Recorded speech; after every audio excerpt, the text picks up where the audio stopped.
The point is that when I testified here, I testified against Kojo Tsikata. I never testified against any captain retired Tsikata. The man sitting there, the guy sitting down there is not a captain retired.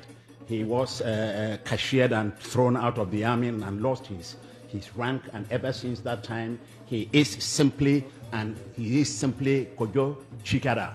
Simplicity. For purposes of identification, I would want to know whether it's the same person sitting down there. It doesn't matter whether he's doctor or captain or whatever it is. He's Mr. Kojo Tsikata.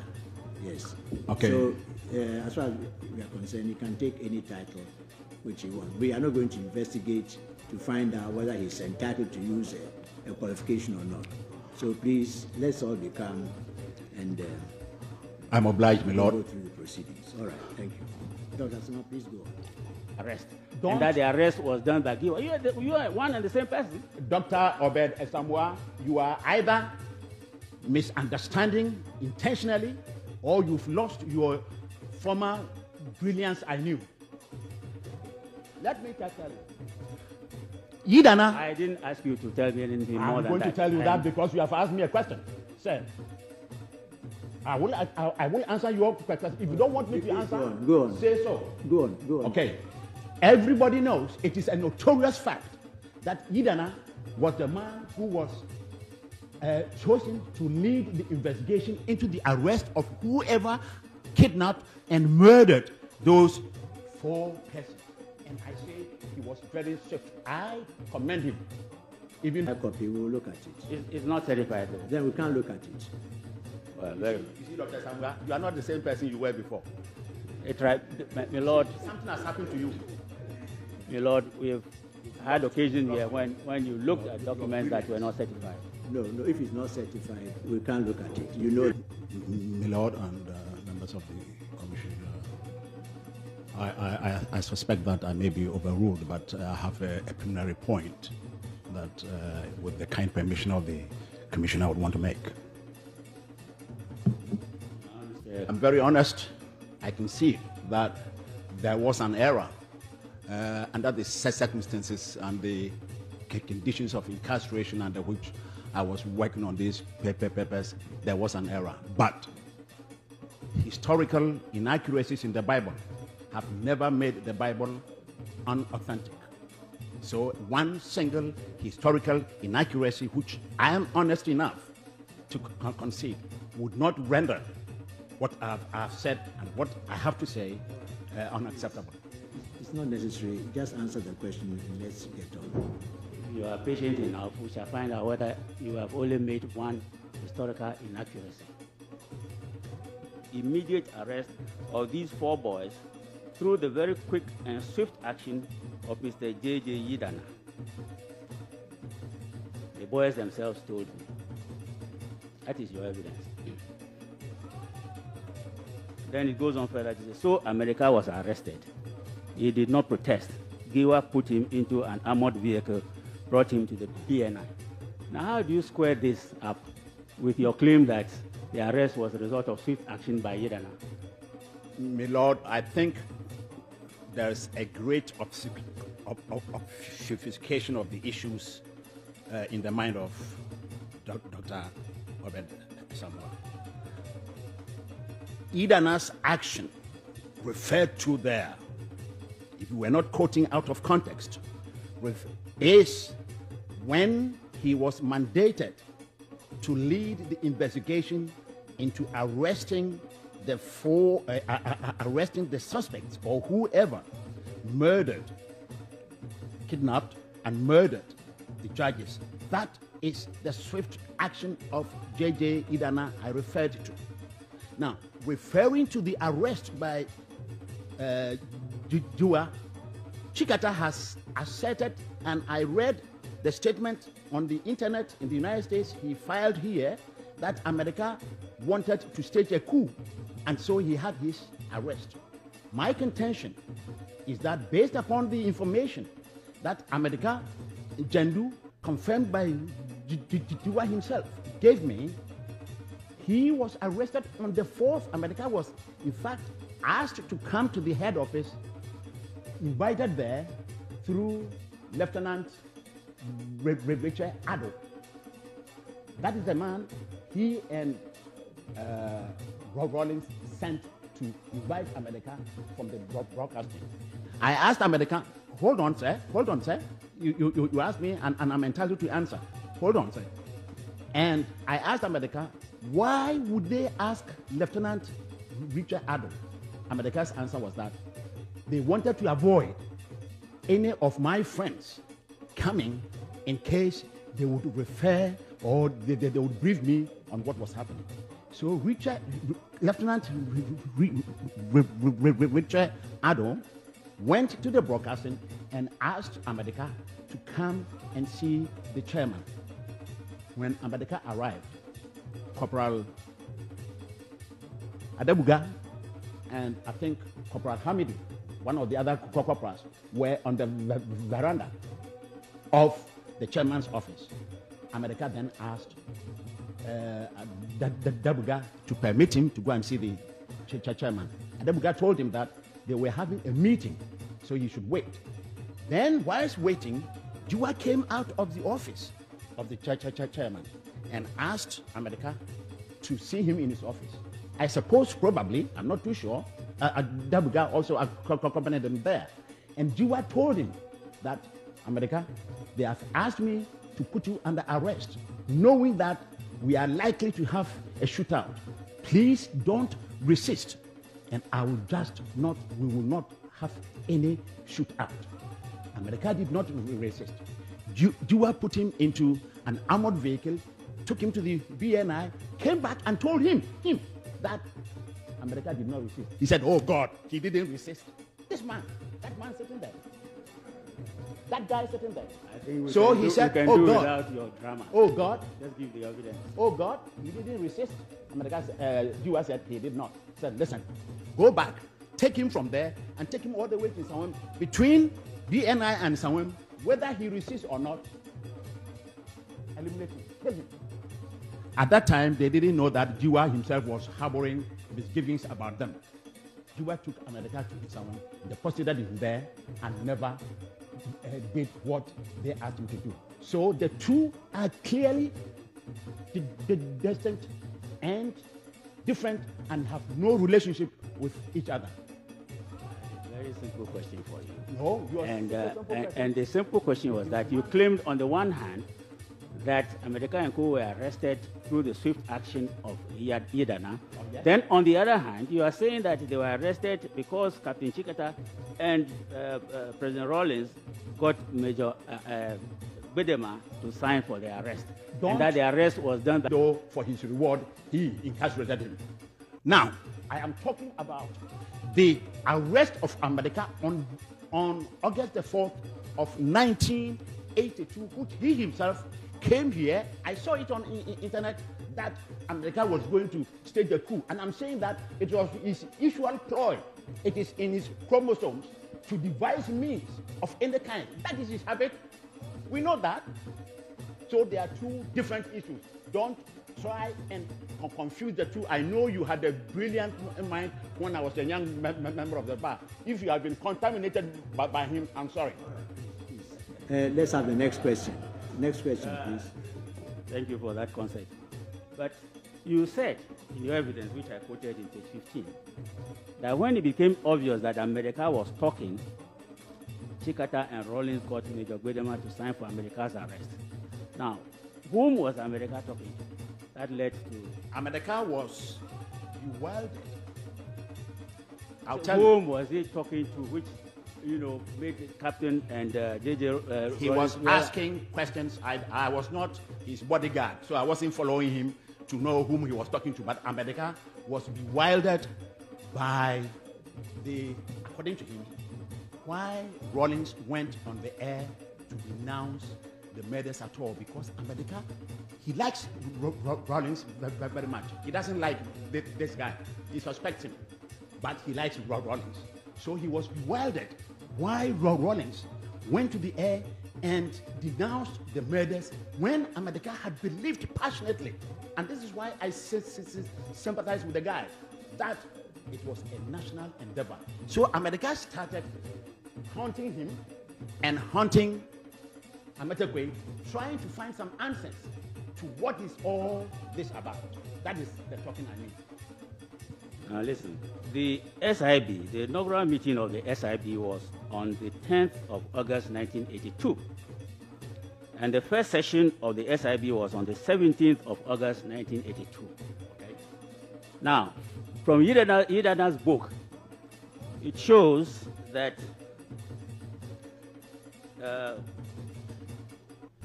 let me get the page. At page 157 to 158,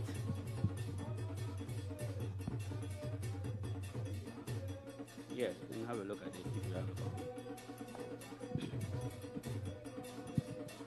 It shows from page 157 to 158 that America was questioned for the first time on the 10th of October 1982 in the afternoon. That is when America started talking in relation to the murders. And at that time, America had already been arrested. Yes. So his arrest would not have been because he was talking about the murders. Dr. Obedesamwa, I know you were a good lawyer. You didn't study English, but I studied English to an MA level. And I was a very brilliant English student. America was talking loosely, and America was talking to Idana and giving names. There are the circumstance. One, the circumstance of his talking before his arrest, and the circumstance of his talking after his arrest are in the same. He was talking to Idana and mentioning names that bothered him. This guy bothered him.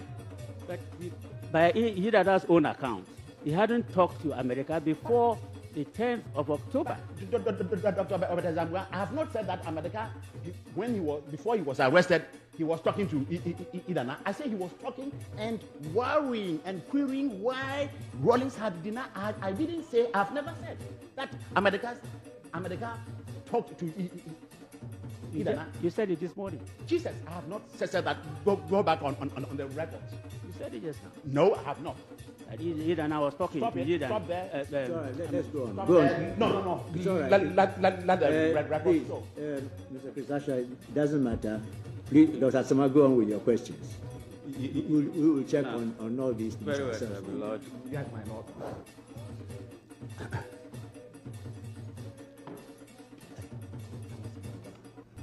Now, you said in your evidence that when the America and Co. were taking the victims to Bundasi, they got a call from Captain Kojo Tsikata. America got a call from Captain Kojo Tsikata. This is at page 11 of your evidence, if I may refresh your memory. Whilst on the way, he got a call from Kojo Tsikata asking him to change the venue to the Achimota forest. But America insisted that Bundasi would be okay. Now, how did he communicate with America while they were in the vehicle? How did he communicate? Captain Tsikata communicate with America while they were in the vehicle? Give me a break, Dr. Samuel. Are you living in the ancient times? But by phone? By two-way? Are you living in ancient times? But in your experience... He received a call. By what means? Just tell us. By wire, by phone. Which kind of phone? By radio. I don't know. I wasn't there. I've told you I'm the guy's bodyguard. Yes, but that is it. But you have come here to say what he's supposed to have told you. I'm telling you what he told me. Yes, but I'm trying to show that you did not check. You just took everything on face value. Dr. Asamoah, I was not sitting in my office, which he helped to destroy, and interviewing America, Jandu, and the boys. I was in prison. He was after me to hang me, and these boys needed my help, and I was getting information from them quickly. I had to get all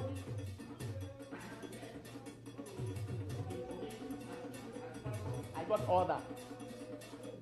I wasn't comfortably sitting in my office, happy as you may be. Time was not on my side. The circumstances were very stringent. I'm putting to you that this piece of evidence is a manufacture. Dr. Asamoah, I am very happy. If I manufactured all this, then I have the most brilliant mind in the world. And you pay me a compliment. If I manufactured all that. But don't forget, America is not dead. He may appear one day. Now, you said you were present in Squadron Leader Tego's choir at the last rites. That's right. Now, you were in Nsawam. Uh-huh. You were in Nsawam prison. Yes. Yes. But the last rites of America took place, Amatekwe, sorry. Amatekwe. I'm talking about Amatekwe. You are getting it wrong and once again. Here we go again, Dr. Obede Samuel. No, you listen at page 18 of the evidence. Is that you? Are you the man I knew?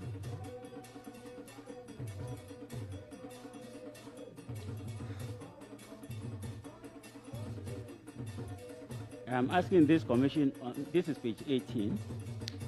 I'm asking this commission on the basis of the evidence that came to me through,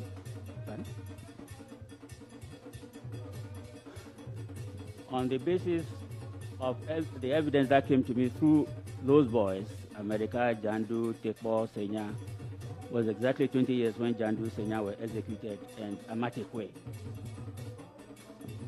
17th August last week, 20 years exactly. And on the day Jandu requested I should see him in the condemned block. You don't want to save your breath, Doc? Because I know what I'm talking about. You save your breath? I joined Major Tego church choir and got in there, and I told him Amatekwe requested for him, lead candle light. Senya asked for another one, and Jandu asked for what a friend we have in Jesus. And that day I told Jandu he had become like a son to me. To see a youth of that age so destroyed broke my heart anytime. I had my meetings with him and I treated him like my son. And that night when I went to say goodbye to him, I made him promise that their story would be told, etc., etc. Now, I'm suggesting to you that no such encounter took place because the last rites for these people were conducted at Ashaford, not at Nsawam prisons. Doc, I'm sorry. I think you're losing your memory. Just answer the question. The last rites were conducted by Major Tego. If there was any other rites anywhere, I don't know. Major Tego was in Nsawam prisons. He was in the annex block with me. He was the leader of he was the choir master. And I wanted to get into the condemned block. Jandu sent me a note, and I couldn't find a way. So I went to Major Tego and pleaded with him that I needed to speak to the Jandu. Hold on. He looked at me and said, okay, we will allow you, but don't come and cause any trouble there. That is what he said. I said, Major, I wouldn't cause any trouble there. The Lord, one of the most emotional moments of my life was when I got in there. Jandu came down. He had a beautiful hair, swept it back. Apparently, he had had a bath, clad in a white bed sheet. Amatekwe, that was the only time I saw Amatekwe face to face, was there. And then Senya rather looked agitated and haggard. And I went and stood between Senya and Jandu. Jandu had talked to Senya about me, so he whispered to Senya that this is Mr. Asha. And Jandu clasped my hand. And when Major Tego started his sermon, he asked each one of them to choose a song. Amatekwe chose, I think, Lead Kindly Light. Amatekwe chose Abide With Me. Senya chose Lead Kindly Light. And Jandu chose What a Friend We Have in Jesus. And at that moment, I almost wept. But I held his hands hard. And at the end of it, I said, boy, don't worry. I will live long enough to tell your story. And I looked at him, And Major Tego, strict as he was, would not allow me any more time. He said, Mr. Asher, we go. And as I left, and I looked into the eyes of the boy who had become like a son, sent to his death by an inhuman person who was rejoicing at his death, I felt like if I had a gun myself, I could have gone and shot him dead. Don't tell me it wasn't that in someone, please. Yes. So you had a gun, and on the 14th day of September 1982, you shot one operator. Oh, come on. You shot one operator, and you were facing committer proceedings. We've got evidence from the magistrate who was going to conduct the committer proceedings.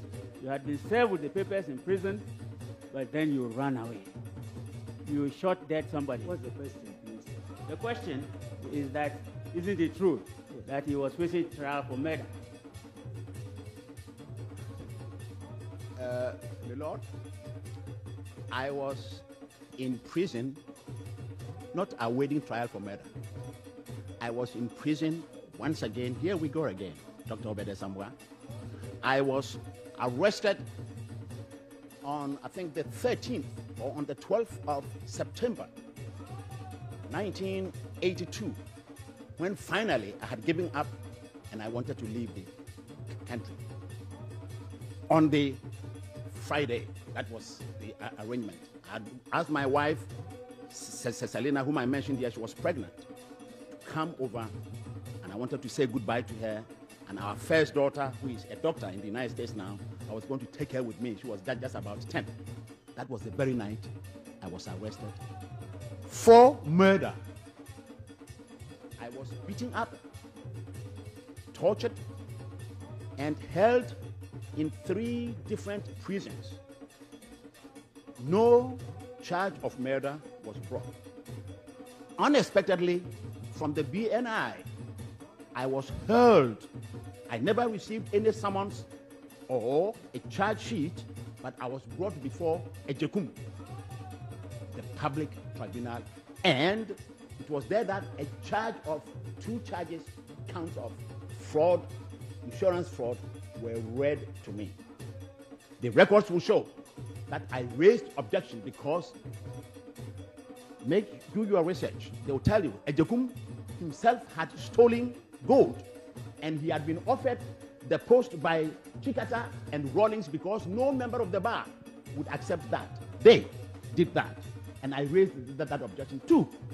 They tried me under a PN, they tried me under Act 29, which had its own penalty for that offense, which was less, but they sentenced me, they were proceeding to sentence me under the PNDC law, which would allow them to impose 10 years.